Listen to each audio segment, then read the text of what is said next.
Hello, everyone. Thank you for attending our webinar. The presentation is being brought to you by the Society of California Archivists Education Committee. My name is Christine Kim, and my co-hosts are Mallory Fernier, Marie Silva, and Michelle Paquette. From the recent survey we sent to the membership, many of you expressed a strong interest in online-based sessions. Thanks to your feedback, we anticipate an ongoing series of web-based webinars, workshops, and training sessions that will be offered through SCA. Today's session will be focusing on applying radical empathy framework in archival practice. I'd like to introduce our presenters. Elvia Arroyo-Ramirez is the Assistant University Archivist at the University of California, Irvine, where she works with administrators, faculty, and students about preserving their UCI history. She was previously the processing archivist for Latin America collections at Princeton University and a project archivist at the Center for the Study of Political Graphics. She holds a MLIS from the University of Pittsburgh and a BA in Art History from UCLA. Her professional interests are digital archives, digital preservation, and inclusive community building. Jasmine Jones is the head of processing at the University of California, Los Angeles Library Special Collections, where she works with and thinks about the relationship between people, systems infrastructure, and post-acquisition processes. Previously, she worked at Smith College as the Metadata and Technical Services Archivist in Special Collections. She holds an MSLIS, Archives Management Concentration, and an MA in History from Simmons College. Both Elvia and Jasmine are editors of the upcoming special issue of Journal of Critical Library and Information Science on radical empathy in archival practice. Before we get started, we have a few housekeeping points. During the presentation, we are going to mute your lines. If you have questions along the way, please send them through the questions box to all participants. We'll collect these for a Q&A session with the presenters at the end of their presentation. We will be recording today's session and we'll be circulating a link to all of you after today. So let's get started. All right, thank you so much, Christine. Before we get started, we just want to thank Marie, Mallory, and Michelle, and others at SCA for inviting us to talk about a topic that is so near and dear to us.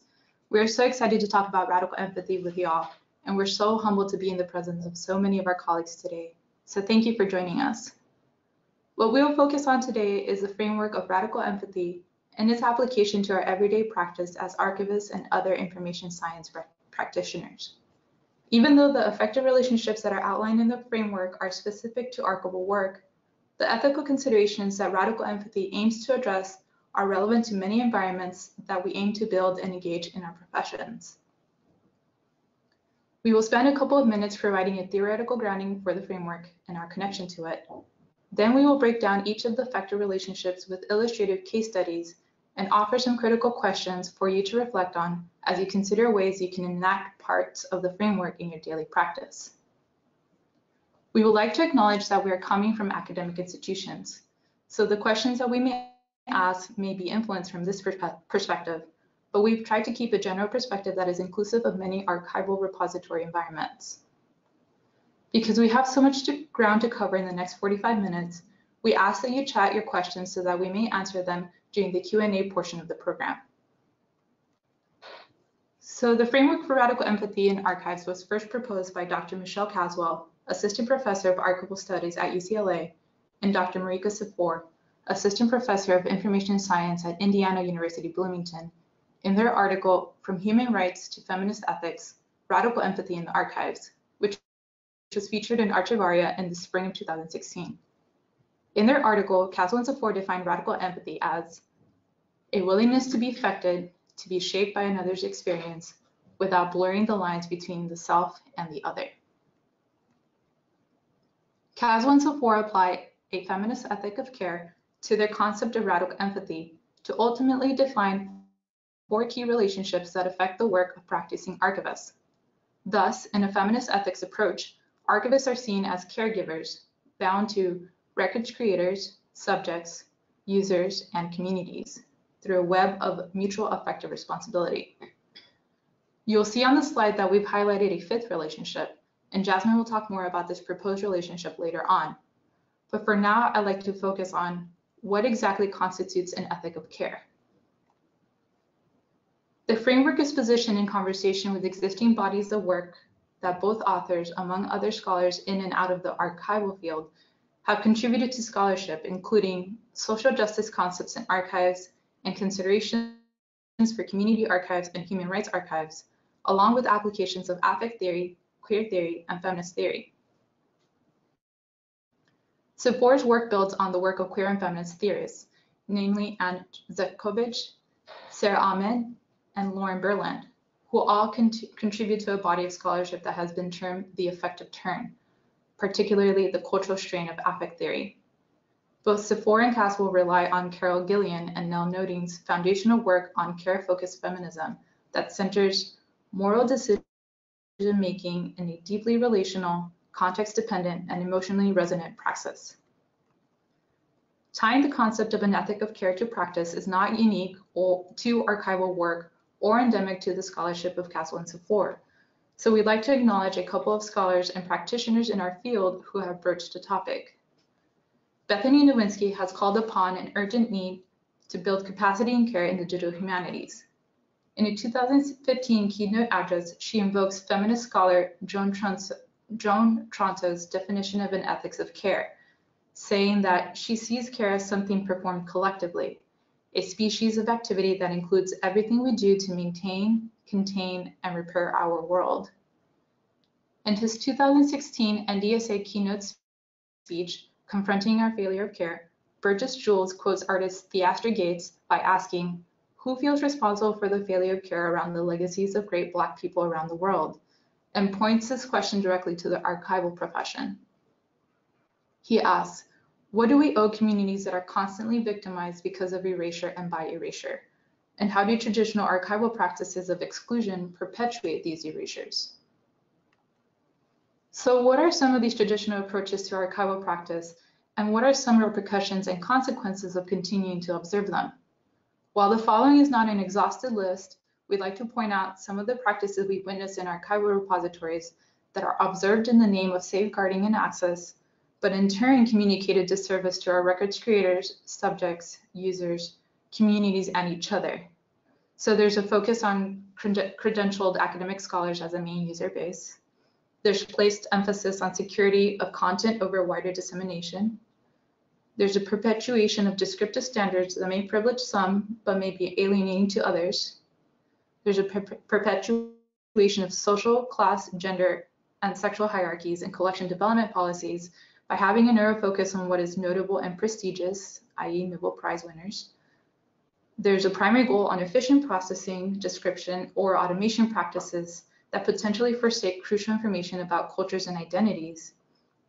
And lastly, there's a feigned objective neutral role of the archivist, which limits and narrows their role with records creators, subjects, users, communities, and each other. By considering a framework of an ethic of care around archival praxis, particularly turning towards communities that have historically and continue to be marginalized as records creators, subjects, and users, we can challenge our existing traditional frameworks that center legalistic, rights-based approaches to acquisition, donor relationship building, appraisal, and methods of providing access to archives. So to quote and paraphrase Stacey Williams' 2016 keynote, "All labor is local," our work has little value if we can't value or care about people in those communities and how they are affected by local issues. It's not the maker spaces or the tech apps or the daguerreotypes. Those are merely the tools. Let's care for the people and be a reflection of the care you received or that you want to receive. Following Caswell and Cifor's call for more exploration of how an archival ethics of care can be enacted in real-world environments, Elvia and I, along with co-panelists Molly Brown, Jordana McCuckney, Diana Handel, Rachel Matson, Shannon O'Neill, Holly Smith, and Kelly Wooten, participated in a panel and facilitated discussion session at the 2017 Society of American Archivists Conference. Each of us gave a short lightning round talk that illustrated each of the affective relationships outlined in the framework and together we proposed a fifth relationship, that of the archivist to archivist. We also led facilitated discussions in smaller groups with attendees.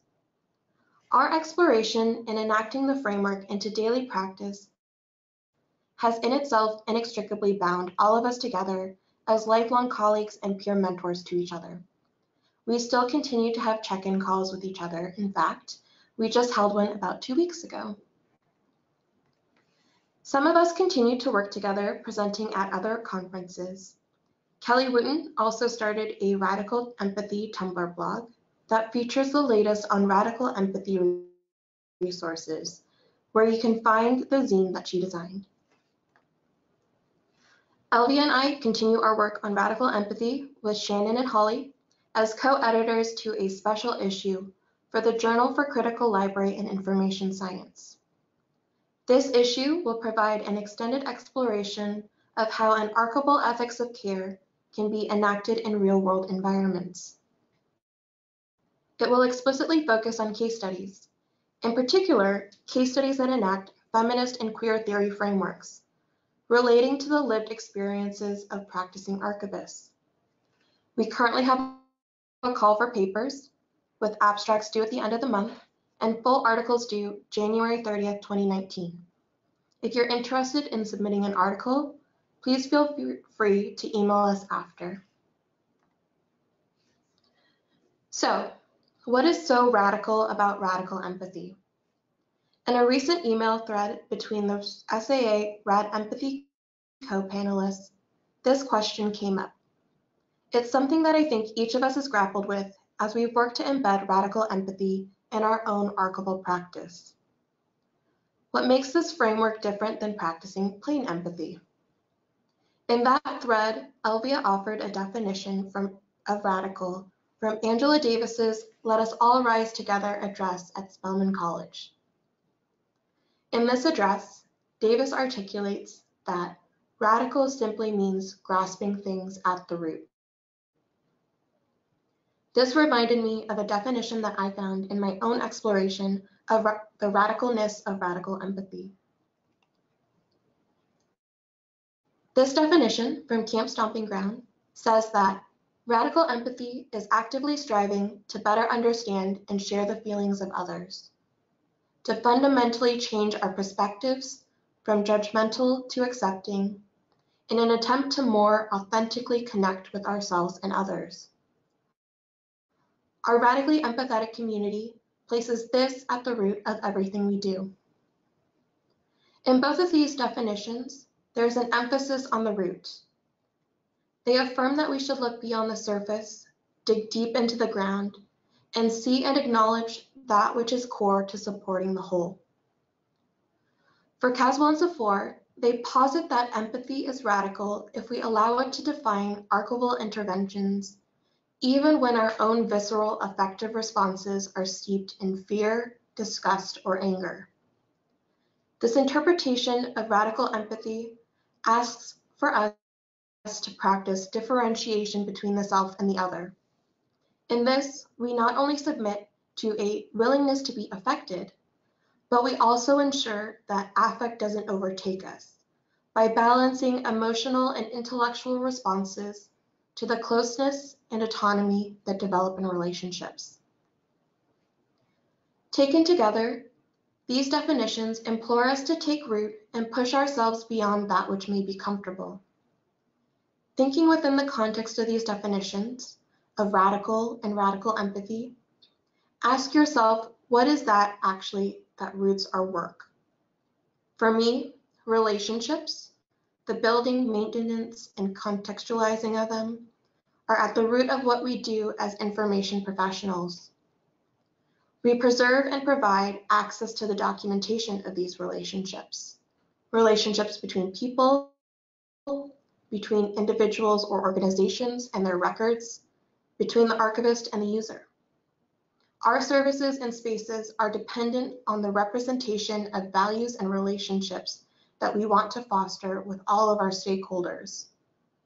With radical empathy, we place less focus on the records themselves and centralize our relationships with the record's creators, subjects, users, and communities, and centralize each other. In the coming slides, as we speak to each affective relationship, we hope that you keep this grounding in the framework and definitions of radical empathy in mind.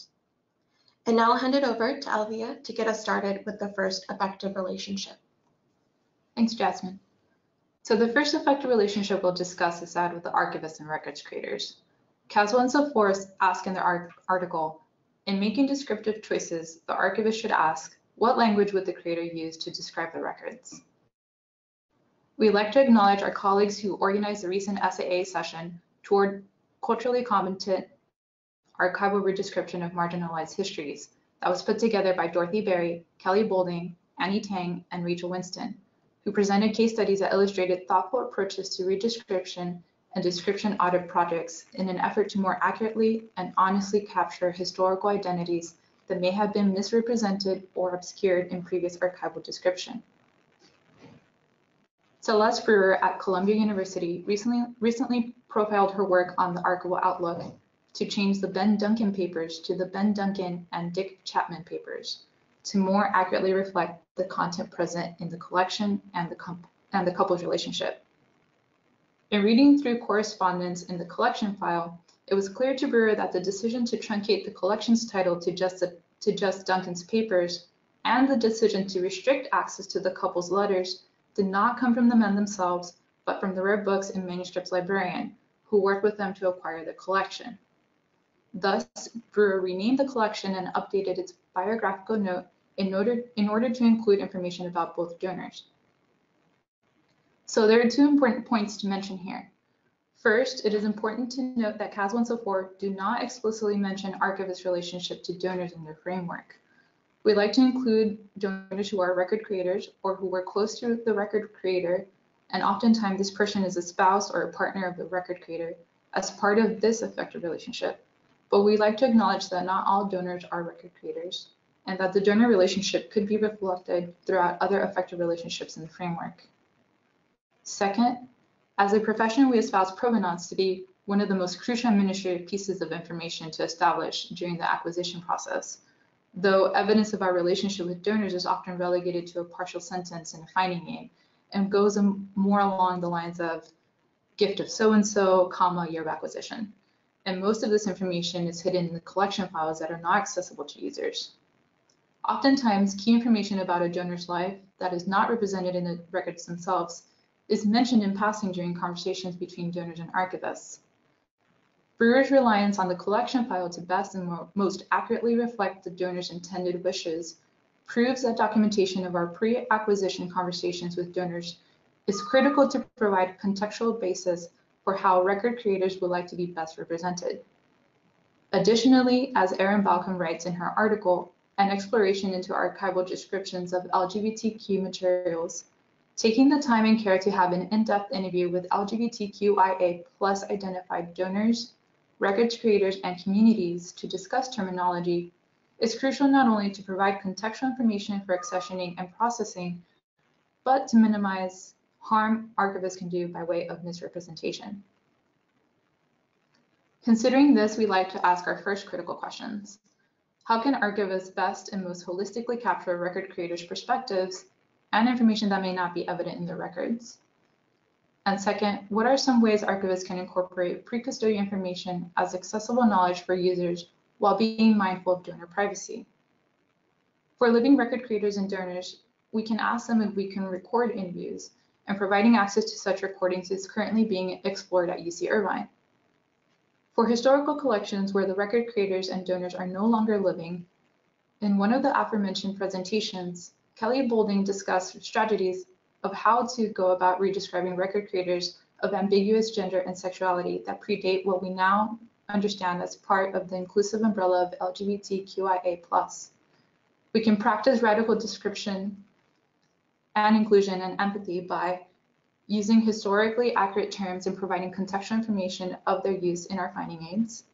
We can describe actions evident in the records themselves and not perceptive identities that we think we can infer, and making sure to provide a mechanism for soliciting feedback from our researchers.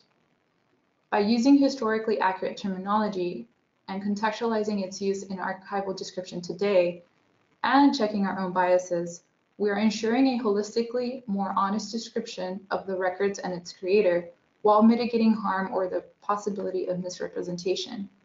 And with that, I'll pass it back to Jasmine.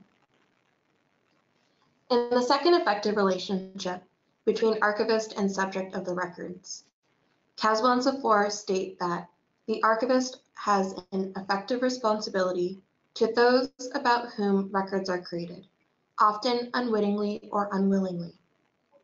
Archivists have a lot of power, shaping the perception of and continued bias of identities or communities through our appraisal, description, and outreach activities. In this relationship, archivists must acknowledge the power dynamics at play.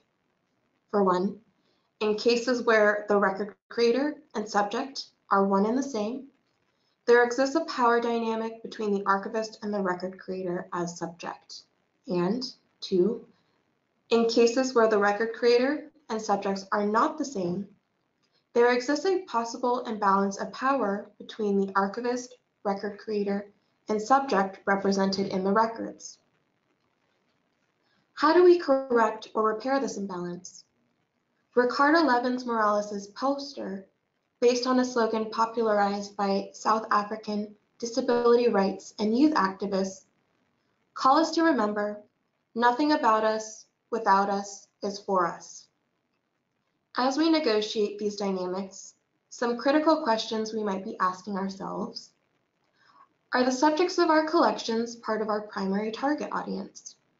In other words, when our collections reflect the experience of a particular demographic group, and when these collections are built without the explicit acknowledgement of this demographic group, are we actively reaching out to members of this community? How are our collection development policies and descriptive practices perpetuating certain social, class, gender, and/or sexual hierarchies? How are collection development folks working with communities who may be the subjects of our collections to explore or change collecting priorities? And, as Rachel Winston put in her presentation during the aforementioned Essay 2018 panel, what can be made possible by centering historically marginalized communities? In the case study that I will be sharing, there is an emphasis on a participatory model of co-creatorship. Engagement with the community is not only core to advocating for these communities, but also building respect for them and allowing people to learn and understand that each community is not one-dimensional, defined by the perspectives of a majority class. And while this case study speaks specifically to reparative description, engagement with the community isn't relegated to one particular archival endeavor. Since the fall of 2016, in response to the Truth and Reconciliation Commission of Canada's call to action focusing on the educational system, the University of Alberta Libraries convened a Decolonizing Description Working Group, DDWG, to more accurately, appropriately, and respectfully represent Indigenous peoples and contexts. They recognize that while their university has a long history of engaging with Indigenous individuals and communities, one foundational aspect of their work, namely description, had yet to be fully interrogated to improving services to Indigenous users. Through this, the DDWG is working to build in community reflection and consultation as they move forward with this work. In their established relationships with elder and community guidance, they are working with communities across Alberta to engage in conversations about the divide that incorrect terminology has created, their preferred terminology, and how the University of Alberta will be making these changes. As I mentioned earlier, archivists have a lot of power in shaping representations of people and their communities. This carries over into the ways in which users interact with and value our collections, as well as their own feelings of representation in collections and in our spaces. The third effective relationship is that between archivists and users. In Caswell and Cifor's article, they emphasize practicing radical empathy through a user-focused reconceptualization of our policies, procedures, and services. Practicing radical empathy in this sphere can take many forms, but at its core, it is instituting a user-centered approach to our services and interactions. We can practice radical empathy by integrating transparency as a model by documenting and sharing the archival interventions and decisions that we make in each facet of our work: acquisitions, appraisal, arrangement and description, access, and outreach. Additionally, practicing radical empathy in this third effective relationship could take the shape of broadening access and use of our materials. To this point, a critical question we can ask ourselves is, what can traditional archival repositories learn from the ways community and independent archives provide access to users? The Center for the Study of Political Graphics is an independent grassroots archive located in Culver City, California, that began to curate new exhibitions utilizing a format called Exhibitions to Go. In 2014, CSPG received a grant from the James Irvine Foundation that was looking for applicants to experiment with new ways to increase arts engagement with new audiences. With Exhibitions to Go, posters are selected for exhibition, digitized, reproduced, and laminated, so as to allow for installation in more diverse settings outside of a formal gallery or museum, thus broadening CSPG's capacity to reach non-traditional museum-going communities in community centers and political rallies. When we consider the relationship between the archivist and user, we should also think critically about our services and the spaces in which we provide those services. Are our institution's access models and tools for access exclusive to certain communities? As Marika Cifor and Anne Gilliland ask in Affect in the Archive, Archives and Their Affects, an Introduction to the Special Issue, does the physical space of the archives engender psychological and physiological responses in those who encounter them? Do our users feel as if they do not belong in the reading room, instruction, or exhibition spaces? Are there access and security models in place that make the experience of being in our institution spaces like a symbolic or literal panopticon? In her recent article in the Chronicle of Higher Education, Archiving While Black, Ashley Farmer talks about Black bodies in spaces presumed to be white. She shares, through her own experience and that of African American historian John Hope Franklin, how the lack of inclusivity in the design and diversity of holdings and resources continue to marginalize Black scholars. In her words, perhaps the most universal is the weight of being the only person of color in the room surrounded by images and artifacts of America's favorite colonizers. As archivists, what can we learn from our users about how we can provide better and equitable access and spaces for our users? Talk to our users, talk to non-users, learn about their experiences in your spaces. Ask them about the ways in which they interact with your online and in-person resources. Open a dialogue about how to make your spaces and services more accessible, welcoming, and safe. Institutions that are or will be undergoing renovations are in plumb position to do this kind of work with their spaces, but we all have the opportunity to make these shifts in our policies, procedures, and services. For instance, at my institution, we have been having conversations about access to foreign digital materials in our reading room. One of our Center for Primary Research and Training scholars, Cheryl Cordingley, who works with our digital archivist, Shira Peltzman, has been providing recommendations for ways to make collections more accessible on our reading room laptop to people with visual impairment. This for us would constitute a shift in practice, a welcome one, but one that we hadn't considered before because we needed to open the conversation up more broadly to uncover our own biases. Now back to Elvia. Thanks, Jasmine. Okay, so I will be talking about the fourth affective relationship, archivist and community. In doing so, I like to segue into my critical questions first. How can archivists in traditional spaces, i.e. academic institutions, do effective work in and with communities?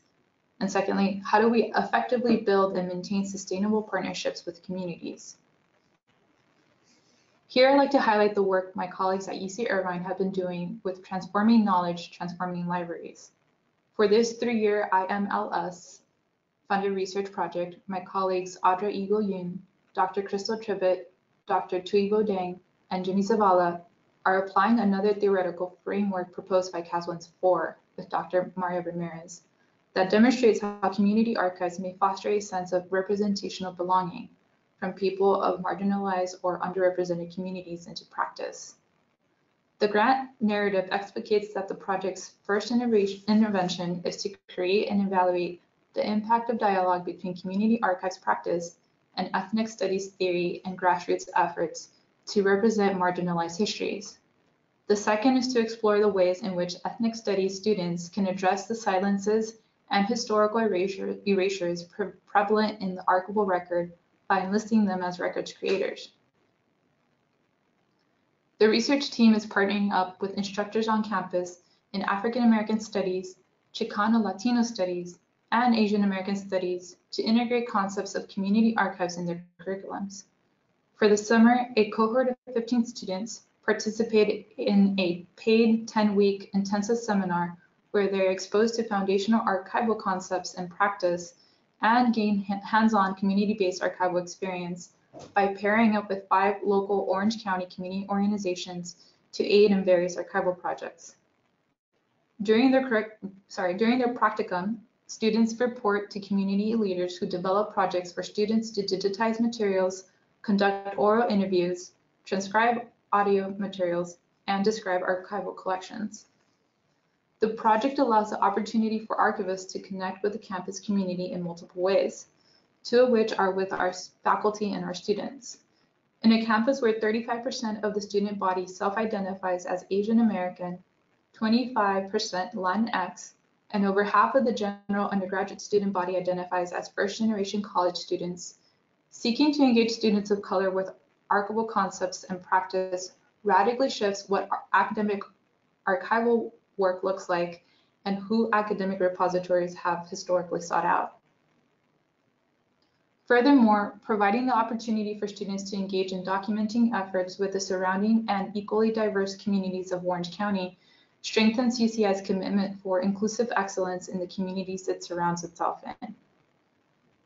The research team has recently concluded its first summer cohort program, and what I have up here are screen grabs of the students' final presentations with links to the Facebook Live videos, which I highly recommend everybody to watch because it will leave you breathless to hear how these students took to their task and what they've learned from their community partnership work. Sitting in the audience that day, I couldn't help recall Jillian Cuellar's closing remarks at this year's SEA conference when she spoke about the projected outcomes for this project. And I quote her here, "When people of color seek representations of themselves in the historical record, we often find ourselves collected, documented, represented, and yes, celebrated even. But this often feels like something that is done to us or ostensibly for us, leaving us without agency or ownership." And as a cisgender queer Latinx practicing archivist in this profession, I share Jillian's sentiment about this. Jillian further writes, "By positioning students of color with the foundational grounding and practical skills to be storytellers, this allows them to be the authority and scholar of their own experience, not as a subject of study, but as an author and creator." Lastly, the research team is currently investigating custodian steward models for preservation and access to partner community archive collections that the summer cohort worked on with careful consideration about UCI's continuing role with our partnerships. As is the case with grant term projects, issues of sustainability are at the foreground of this work. Archivists must have honest conversations and commitments from their institutions about what these efforts look like in the post-grant period. For further inquiry about sustainability in community archives, please check out Sustainable Futures on capacity building, sustainability, and the power and promise of community-based archives, which is a currently developing series on Medium, which explores different community-led archive approaches. And now Jasmine will talk about the proposed fifth relationship. In our presentation at SAA, we put forth a fifth affective relationship, one between archivist and archivist. As archivists, we need to be conscious of our affective responsibilities to one another, and that our relationships to one another, whether solid or precarious, feed into our relationships and affective responsibilities to other parties. Some critical questions to ask ourselves. How do we create an effective and radically empathetic fifth relationship between archivist and archivist? Why does it matter that we do so? What ways can we create and facilitate spaces for emotional and relational growth and mentorship? What are the ways in which we can foster respect between ourselves and our peers, as well as a mutual valuation of labor? In her panel presentation, titled The Implications of Archival Labor, Stacey Williams challenges us to do better in advocating for ourselves and the relationships that are connected to our labor, as well as naming the ways in which we interact and intervene in the stewardship of materials. We need to be honest by calling out archival interventions in our description and being transparent about the decisions being made in our organization, how they are being made, and by whom. Building value and care about our labor across different levels of an institution has wider implications than just the ability to do the work and better foster relationships, though part of it too. To not do so perpetuates characteristics of white supremacy culture in our institutions, where we sacrifice inclusivity, democratic and thoughtful long-term decision-making, where we aren't able to name problems and challenge increasing responsibilities and overwork, where product is more highly valued than process and quality, and where decision-making is opaque and people are not empowered. I can continue to go on, but with the limited time we have, Elvia and I highly recommend reading this piece, White Supremacy Culture, From Dismantling Racism, a Workbook for Social Change Groups, by Kenneth Jones and Tema Akun of Changework. The ability to value our labor is directly related to these endemic inequities. In her article on the implications of archival labor, Williams asks, what can we do to disrupt this system-based inequality? At my own institution, my colleagues, Courtney Dean, Angel Diaz, though no longer at UCLA, Lauren McDaniel, Melissa Haley, and Maggie Hughes, with support from Shira Peltzman, have been challenging the heavy reliance of temporary librarian positions for ongoing work. From their open letter, and I quote, "We ask that the library discontinue the unfair, damaging, and inefficient practice of hiring librarians in temporary roles to perform core duties and functions, unless the position is tied directly to a source of outside funding."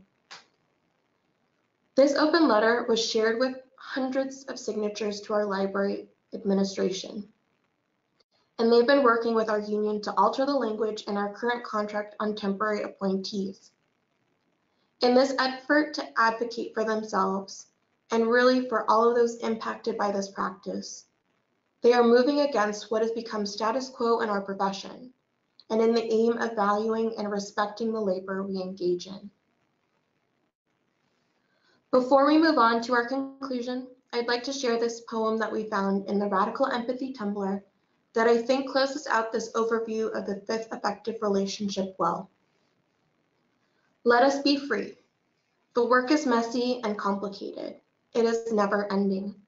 The yucky parts don't cancel out the beautiful parts, and the beauty doesn't cancel out the yucky.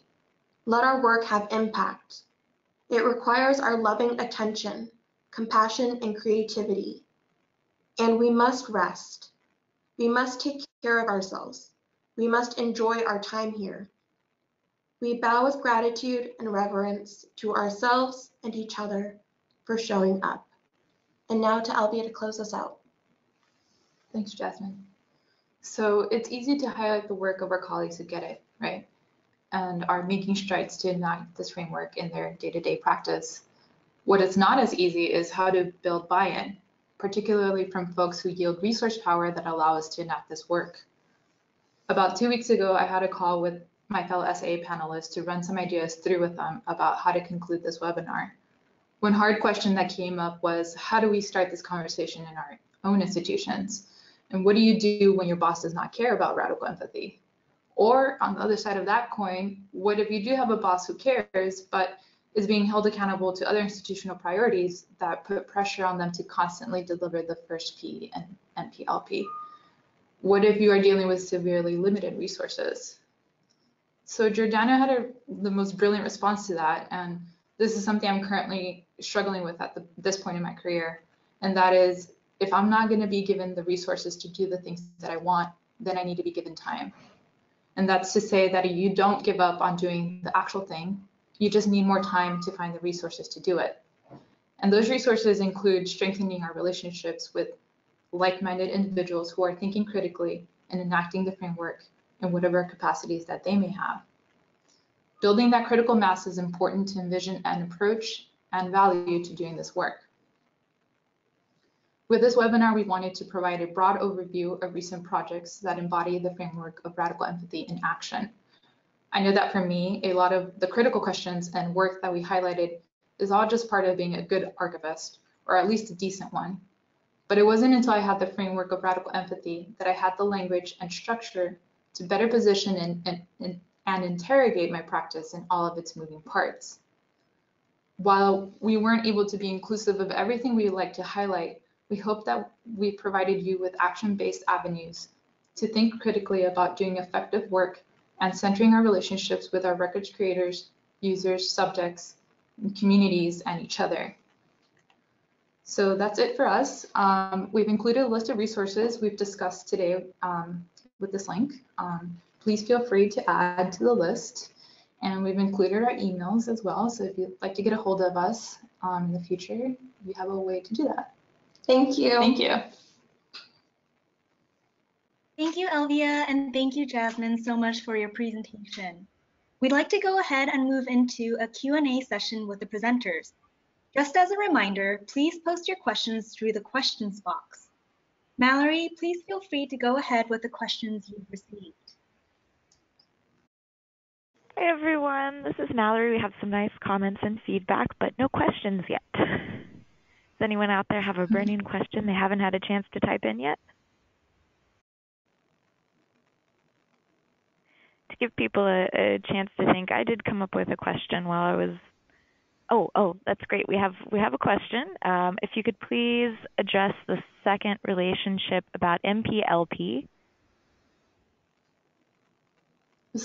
The second relationship, is that about sorry. MPLP? Sorry. They're asking, there's a clarification. The second question on the concluding slide, they'd like to have you explore that question a little further, the one about MPLP in your concluding slide. Well, that's about product, right? Exactly. Yes. Yeah. MPLP. Yeah. We're just looking at our slides again. Yeah, well, I mean, we're living in the real world, right, with limited resources, right? And our bosses, I'm sure, have a lot of pressure, right, from their boss to constantly deliver product, right? So yeah, the clarification is that there's often a lot of conflict, right, between what we can show, right, effectively, right, like what we push out into the world in terms of what we do, right, but a lot of the time that gets sort of that complicates, right, our need to go slower, right, especially I'm thinking for born digital materials. I think a lot of those processes are still being figured out. And there's a tendency to want to do automation process, right? And a lot of folks are thinking about how we can enact NPLP for born digital materials. And I think there is still, I think we should definitely slow down because there's a lot of issues that can come with automating certain practices. And I have personal experience with processing a born digital collection where a lot of the feedback that I got about automating certain parts of that collection actually meant that we were getting rid of a couple of cultural markers, particularly in Spanish language materials, where I was having issues with diacritics, and the feedback that I got was, well, you can just get rid of the diacritics. And as someone who speaks Spanish, I know that getting rid of the diacritics basically meant that we were changing the essence of what that word is. So had I not been a Spanish language speaker, I don't think I would have really understood how we were changing what that looked like. So yeah, I don't know if you have anything to add, Jasmine. No, I think, we place a lot of emphasis on sort of operationalizing things, and what we don't do is sort of like, what do we do to balance out the operationalizing of things with the actual quality of the work. I think it's a constant question of like negotiating, getting things done, and doing things well with respect to the people that we work with, either our communities, our users, or our donors and record creators. Okay, great. Thank you. Another question that an attendee has is, have you looked at the changes that took place in archival theory and practice in the 1960s and 70s during the cultural changes associated with the second wave of feminism and the Black Power Chicano movement, along with the changes in labor and people's history narratives? Yeah, I mean, I think what we wanted to do, I mean, it would have been a much longer webinar had we looked at that. It started there. I think what we really wanted to do, because we presented on radical empathy before, was to bring more contemporary and more recent. Most of the examples that we had were all coming from this year. I think we definitely are not saying that is not affecting queer theory and feminist theory. I think like all of the social movements that came about from the 60s and 70s are absolutely a part of what it means to care about people of color and marginalized communities, of course. So yeah, I mean, I'm personally aware of social movements from that time, and I know that they personally affect the way that I move in the world as a queer Latina, living and working in the archival environment. So, yeah. Okay, we've had a couple questions asking about practical strategies to find this balance in your workflows and to resist pressures of efficiency. Or how do you make time in your busy schedules for the relationship building, especially in regards to reaching out to communities? That's a really great question. Yeah. And I think that's something that I at least struggle with, given everything that we're sort of asked to do. I don't have a good answer. I'm still trying to figure it out. Right. I think that's always a struggle. What I really like to center is FaceTime, right? So like having the meeting space to come together and enact team building, and I think that's you can articulate that to your boss and saying like, we really need to take this time to look at how we're describing certain things, and building that that FaceTime I think is really important, but not, kind of covertly saying like, we're not going to call a meeting and talk about radical empathy. You can just say, we're going to talk about description and how description has looked like in this institution, historical description, and how, perceptions have changed, something like that. I think just trying to think about what we're tasked with as archivists, and description is a major one. Yeah. I think that there are like small ways to do it. I think really documenting your practices and your policies and putting them up for everyone. I know that, you know, a lot of institutions are doing that more and more. And it's not just like, these are our policies on reproduction, but also like, what are the ways in which we as archivists come to deciding how description is going to be made? What are the ways in which we communicate with our communities, with our records creators, to sort of frame what we put out into the world? Within our actual description, how are we documenting those interventions? Are we doing so at all? Are we saying that this collection was processed by so-and-so in this year? I think those are really small ways of sort of like embedding these practices into it, sort of more easy ways as you sort of gain traction. But a lot of the other stuff is just, you need time to build those relationships and to get that face time with communities. I think there was a second part to that question about communities.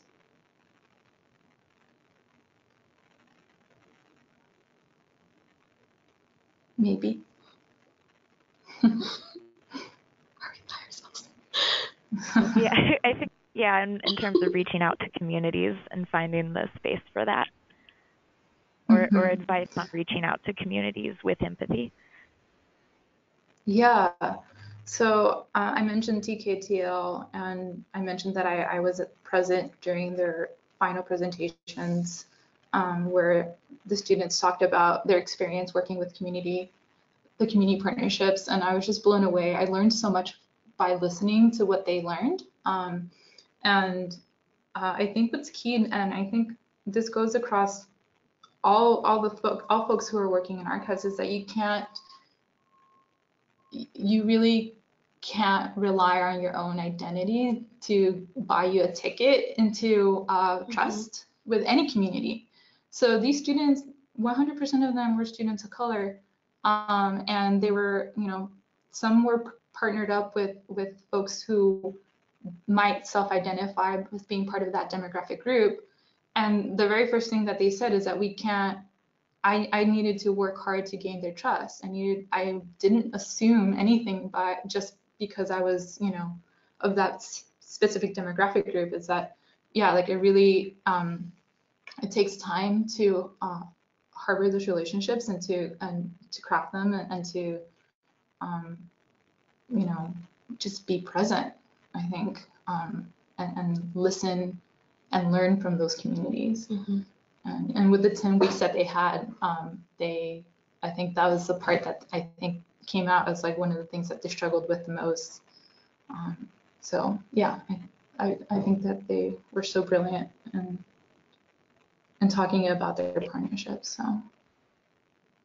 Yeah, there was one comment from the audience that someone suggested to tap into existing diversity agendas regarding hiring or collection development as a possible place to gain support in implementing radical empathy practices at a policy level. And sort of related to that comment, there was another question asking, do you have any ideas about how to overcome organizational barriers within archival organizations that cut off communication in these institutional relationships? The ways certain workers can get cut off from donors, users, and subjects through that organization? Right. So any strategy ideas? That is a really amazing question. I think Jasmine and I are relatively new in our institutions, but I can speak from my own experience that in my previous institution, I didn't have very much connection with our donors and our records creators. I mean, our donors, and I learned about the records creators as I was doing my processing. I think, again, I'm going to go back to building that critical mass and finding people who are like-minded, right, and coming up with ideas. I think it's really hard to answer that question because every place is different. I'm now in an institutional environment where I have a closer relationship with donors, So I couldn't really negotiate that part of it in my previous institution to keep me there. So I think it's you'll come up with some barriers, and you know, those barriers are stronger than you're willing to stay. You know, so it's real. It's a very difficult thing to consider. I think as I don't know. Do you have anything? Yeah. So I would say that, like, I feel like a lot of the barriers to donors or record creators or communities might be because of our colleagues in an institution. And that might be because the relationships aren't good, or there's this feeling that if you come into that relationship, that there's this sort of power imbalance that has to be renegotiated. And I think, again, it takes time. I mentioned that in the fifth affective relationship, that our relationships with one another, with our colleagues, really impacts our relationships with our users, our communities, our record creators. And I think that we need to place more focus on sort of what we're doing internally to establish those bridges, so that we can ensure that no matter where we are in an institution, there's that ability to sort of go beyond what we in our position might be. And that's really hard. Sometimes there's like historical legacies and relationships that are difficult to build up over time. In my previous institution, I definitely found that, and I talked about it in my essay presentation, but it is eventually worth it, even if it takes 3 years to get to that point. Right. It all builds to something. All roads lead to the same thing. Yeah, I think what's really hard about the framework is that it can get really overwhelming to think about all the relationships that we can enact in action, but I think trying to be critical about where you have leeway is important. And if you can't reach your donors, and you're only getting to know them through their records, then how can you turn towards communities, and how can you turn towards users where you have a very supportive colleague who's doing public outreach, and you can work together with that person. So really just finding the people that will help bolster and help imagine a different environment that you can work in. I think that's where you can start. And then use that as a way to say, look at what we've done with this relationship and how it can be different and better for the rest of us. Slightly related to that, someone had a question asking, what criteria do you use to decide which affective relationship should have priority, as the 5 affective relationships could have competing claims? Good question. Yeah, I didn't quite hear the first part. Could you repeat that question, Mallory?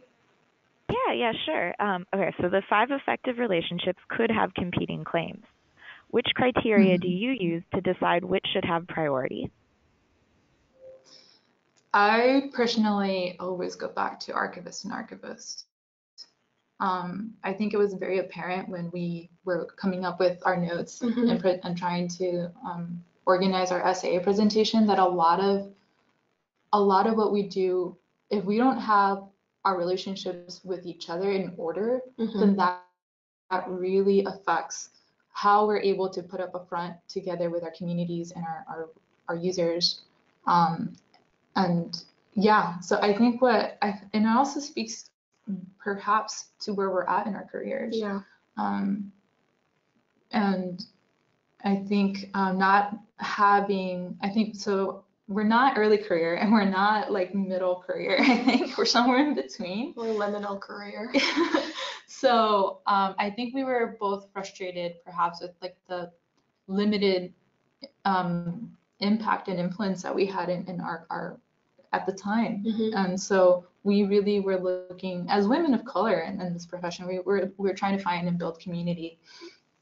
And the rest of the presenters are always, they're in different parts of their career, but we also just always came back to what does it take in order for us to actually do this work, and it's always establishing those relationships with each other and making sure that we're okay, because through that you learn what are other issues that are going on in our profession that may not be as apparent to you, but to an accessioning archivist, you know, they're dealing with something else, and an outreach and public services archivists are dealing, you know, with those other parts of the framework that you might maybe as a processing archivist you don't really get to see.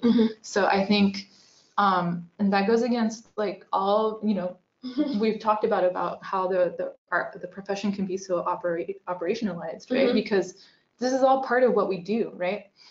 But why do we have just one person doing accessioning? Why do we have one person just doing public services? You know, a lot of our institutions really try to fragment what we do, but really archivists should be doing it all, right? Like all people should, if they want, of course, like if we should be allowed to do it if we want to do it, but also have the support from other colleagues who understand what all of those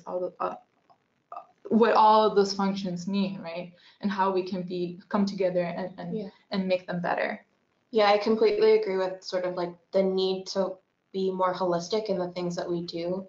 As somebody who is more on the sort of like systems and metadata side of things at my previous institution, I benefited so much from sitting on the reference desk and working with our users. And that was to the benefit of like having colleagues who were able to sort of shepherd me through that process of like knowing how to sort of serve in a public services kind of way. And I would say too, I would prioritize the fifth relationship. And that's not just because we came up with it in sort of our talks, but I really do think that it sort of like impacts the rest of the ways in which we interact with the other relationships. So that was a great question. Thank you. Yeah. Unfortunately, we are out of time, though we'll save these questions and feel free to reach out to the presenters. Thank you all so much. And thank you again for taking time to participate in today's webinar. Again, we'll circulate a link to a recording of the webinar and the slides. Please feel free to circulate the information to your colleagues. And lastly, if you have a minute to spare, we'd really welcome your feedback through this quick survey. I believe the link will be going out to you at the end of the webinar. If you have any suggestions for our next webinar, please weigh in. Thank you so much.